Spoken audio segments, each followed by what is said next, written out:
after the fight, what were your immediate feelings? It seemed like maybe you were a little bit angry. I could be wrong, but you went over to the other corner and it seemed like you said no, no, no.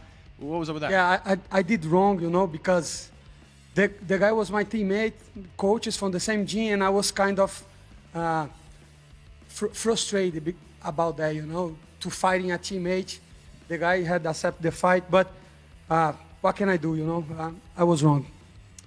Do you feel like there's going to be any oddness in the gym at all? Like, what's the energy going to be like? Not in my part, not in my part. It is what it is. I know Chris Duncan have fight guys from ATT before, so I think it's okay. And you two afterwards were all cordial and respectful, yes? Yes, I don't have anything against him. And I see you have some ice. Oh, I can't see now, but before we saw ice on the leg, a little banged up. All good. What happened with the leg there? He throws some good calf kicks. Now, post-fight show, you mentioned some names. I think most notably, Ortega said there's bad blood there. What's up with that? Why is he the one you want most? I was supposed to fight him last month, and then he pulled out, So I think it's fair to say that we need to settle this thing, I need to fight him, especially in Brazil. I know UFC is coming back to Brazil, so let's do Ortega versus Moicano. I love it, man. And after the fight, gave a lot of credit and love to Jesus. Tomorrow's Easter. Any symbolism there? Have you thought about that at all? 100%. This week I was like watching videos, going to my Bible, and studying what happened to Jesus this week, was pretty brutal. So I think that's nothing compared to what Jesus... And I want to credit this victory for Jesus, because I was coming for 2 losses, and I prayed so much, and I dedicate this victory for Jesus. I know all that shit, money, all that stuff, we think that what is we need, but no. There is another kingdom after this one. It is, so I'll pray to Jesus. Last one for me, switching up there a little bit. The number one thing I got from fans wanting me to ask you is, are you coming back to the podcast? Yeah, now I can come back to the podcast, Like I say, I'm still a fighter, I'm doing content, but I have to balance it out. So if I have a fight, I have to focus. Otherwise, you spend the energy on other stuff, and that's going to show up on the octagon. And I lied. I have one more just because I forgot to ask earlier. ATT compared to your gym, how do you split that, especially going forward? I have a good partner. Marlon Moraes used to be a UFC fighter, and now he's a police officer, and he takes care of the gym. So at this time, I didn't need to go to teach classes and stuff. But now I don't have a fight. I will get back to the gym.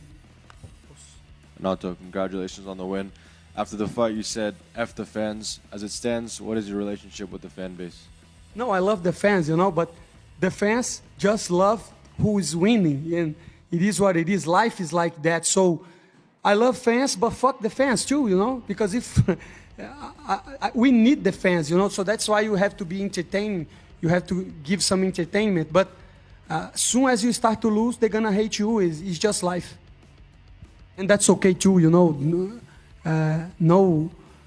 bad blood too. Did you feel that some of the fans were disrespecting you going into this, or maybe overlooking you? Or it felt when you made that message to the fans like they had done something to you immediately before that, or why did you choose that moment to point out something to the fans? Because last time that I win was in Paris, 2024, September. So a long time with no winning. And every time that I see a comment say, Money Moicano is done, he's, and sometimes, I don't know, you just don't have the appreciation of the fans. But again, I don't blame on them. It's just life. I am a fan too, and I have fighters that I look it up and I say, this guy is good. And then he starts to lose and I say, this guy is shit. I do the same, So he's fucking tired. Exactly. Everybody was saying, he's fucking tired. And then that's why I say that. I'm sorry.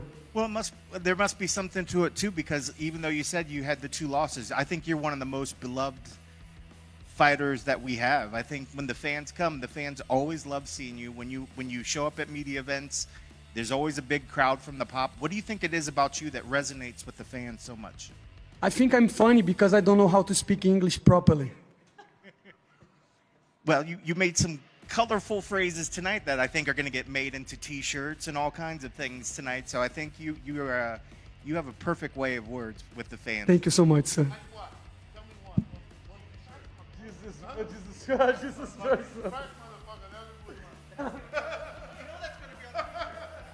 I hope so. I would like to see that. Jesus first, motherfuckers.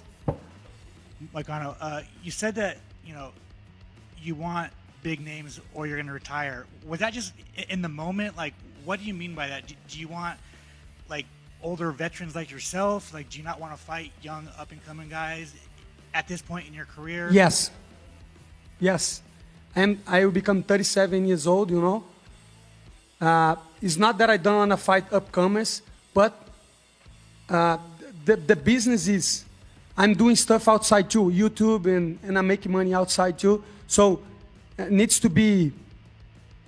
guy needs to be, at least has some hype, Because look, Chris Duncan, I took that fight because I was like a 2 fights kid.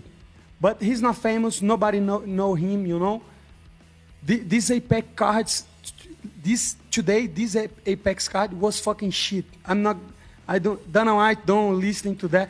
But you having Moicano as a main event in fucking Apex, you kidding me, And who is fucking Chris Duncan, brother?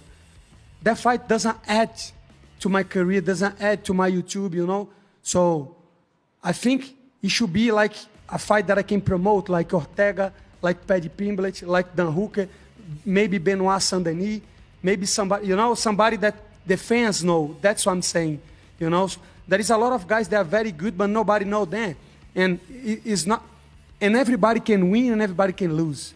It's not about winning and losing. It's about to get the most hype, people talking about you, because this is the business. Thank you. And then you have some upcomers that nobody know their name and they're very dangerous. I don't think that's smart. So, Renato, over here, congrats. During post-fight, post-fight show, you were talking about Dan Hooker, easy money, Benoit Saint-Denis, easy money, and Paddy Pimblett, easy money. Which one of them would be the easiest money for you? I think Dan Hooker, because the style, but Paddy Pimblett is a fight that I want to for a long time, because he's famous. Remember what I was saying about hype? He has hype and he's famous. But I don't think UFC gonna put me to fight Paddy Pimblett. But one thing that I want to say is the last time I was saying just easy money, but actually I respect Paddy Pimblett because he made a war against Justin Gaethje. That's not easy, but still, imagine Paddy against Topuria. It's other level. So any of those guys, even Benoit Saint-Denis, even Ortega, I want to fight big names and easy fights, easy money. Okay, and would you say that Paddy is still as precious name as before the title fight, or would it give you more in your career, for example, to fight Benoit while he's on the rise again? I think Paddy Pimblett will be better because he has more name than Benoit Saint-Denis. I beat Benoit Saint-Denis once and I can do again, Because he's not that good. That's the truth. That's the truth. I know people... You watch his fight against Dan Hooker, that was a fucking terrible fight. He's not good at all. And maybe he can... People say that I was lucky in Paris, but I can beat him up again and be on the top 5. Who fucking cares? I don't. And the last one from me. During the same post-fight show, you were talking about the whole top 10, and you said jokingly that apparently you are fighting your teammates so you can fight Mateusz Gamrot as well, but then you added that was a joke. So I wonder, what's the difference between, for example, Chris Duncan and your relationship with Mateusz? No, I know Mateusz since the beginning, since when I got in American Top Team 2018, we have been training together. I would never fight Mateusz Gamrot because he would beat me. Thank you. Renato, your rant post-fight was maybe the most epic rant I've heard in the cage.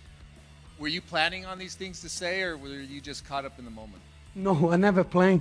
I don't even know if I'm gonna win. How I gonna play? I just go over there and fight and then say whatever comes to my mind. Who are your top 3 fuck yous? Fuck you. Your top 3 things are your fuck you list? What you mean by that? My English is not that sophisticated. my brother. Like you said the government. Fuck the government, brother. That's 100%. In every country of the world, you have to realize that, man, all the institutions all over the world are decaying. You know, all institutions, and people don't feel represented by people that are elected, you know. But fuck politics, because this world is from the evil. We saw the Epstein files. Everybody that is high profile is the same. They are all fucking Satanists, my brother. You guys know that. So that's why I say, don't care about government, don't care about politics, care about your salvation. And your salvation is Jesus Christ. So, fuck the government. Just one more here. I saw you express your thoughts on the card tonight and the talent that was on display today. So, if it was up to you, it seems like you're leaning towards wanting a fight with Paddy, and obviously a big name like that, I'm not sure if he'd go to Brazil. Maybe it's something like an international fight week or something. So if we talk to matchmaker Moicano, where do you think that fight should be, and who would you like to be on the card with? I want to fight in Brazil, you know, especially because I have been hearing that they're going to do 2 UFCs in Brazil this year, and probably it's not going to be a number event, you know. So if it's going to be a number event, of course, it will be Charles Oliveira. But if not, if it's a fight night, they could put like Brian Ortega and Manny Moicano, Moicano and Paddy Pimblett, Moicano and Dan Hooker, Moicano and Benoit Saint-Denis. I want to fight in Brazil next time.